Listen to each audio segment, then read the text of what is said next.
এই মুহূর্তে আমি ফেনী বা নোয়াখালী বন্যা কবলিত এলাকায় নই, আমি দাঁড়িয়ে রয়েছি গোপালগঞ্জ জেলার মুর্শিদপুর উপজেলা সংলগ্ন একটি এলাকায়। এটি উপজেলা থেকে ঠিক একেবারে 5 মিনিটের দূরত্ব একটি এলাকা। এটাকে ট্যাংরাখোলা বাজার এলাকা মূলত বলে। এখানে দেখতে পাচ্ছেন আমি নিজে দাঁড়িয়ে রয়েছি হাঁটু পর্যন্ত পানিতে। এখানে আমার চারপাশে আরও অনেক মানুষজন রয়েছে। এই যে এলাকাটি রয়েছে এটি গত 17 বছর ধরে বর্ষা মৌসুম আসলেই পুরোপুরি তলিয়ে যায়। বলা যায় যে এখানে কোমর পর্যন্ত পানি হয়। এইখানে এই এলাকায় অন্তত 600 পরিবারের বসবাস। যেই 600 পরিবারের মানুষজন কিন্তু গত 17 বছর ধরে মানবেতর জীবনযাপন করছে। এক কথায় বলা যায় যে বন্যা কবলিত যেই দুর্গত এলাকা, এটি দেখলে কিন্তু আপনাদের এই একই রকম চিত্র মনে হবে।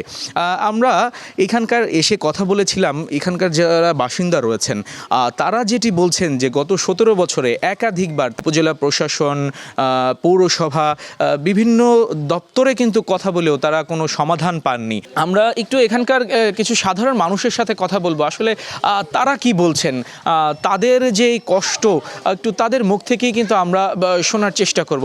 একজন আছেন এখানকার বাসিন্দা, আমরা একটু তার সাথে কথা বলার চেষ্টা করব।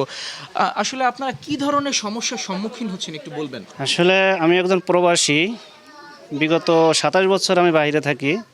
তো সবসময় বাইরে থেকে সৌদি আরবে থাকি। তো এবার এই মৌসুমে আসার পরে দেখতেছি দেশের আমাদের এই এলাকাটার এই পরিস্থিতি, যেটা আসলে ভাষায় প্রকাশ করাই যাচ্ছে না। যে কোনো সময় বছরের যে কোনো সময় বৃষ্টি হলে আমাদের এই এলাকাটা সম্পূর্ণভাবে পানির নিচে তলিয়ে যায় এবং চলাফেরা, গাড়ি তো বাদই দিলাম, মানুষ হেঁটে তাই চলাফেরা করতে রাস্তা দিয়ে আসতে পারতেছে না।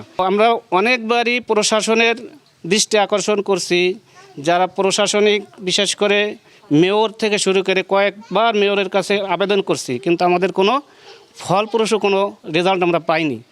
আমি নিজেই এবার আসার পরে আমাদের উপজেলা নির্বাহী অফিসার যিনি আছেন ইওনো সাহেবের কাছে আমি নিজে গেছিলাম আমাদের এলাকার কয়েকজনকে নিয়ে, কিন্তু তাতেও আমাদের কোনো ফল পাইনি। বিগত 17 বছর ধরে পৌরসভার মেয়র সবার কাছে 3 জন মেয়র চেঞ্জ হয়েছে, সবার কাছে আমরা আর্জি জানাইছি আমাদের একটা ড্রেন বা একটা রাস্তার প্রয়োজন, কিন্তু সবার উন্নয়ন হলে আমাদের উন্নয়ন হয় নাই।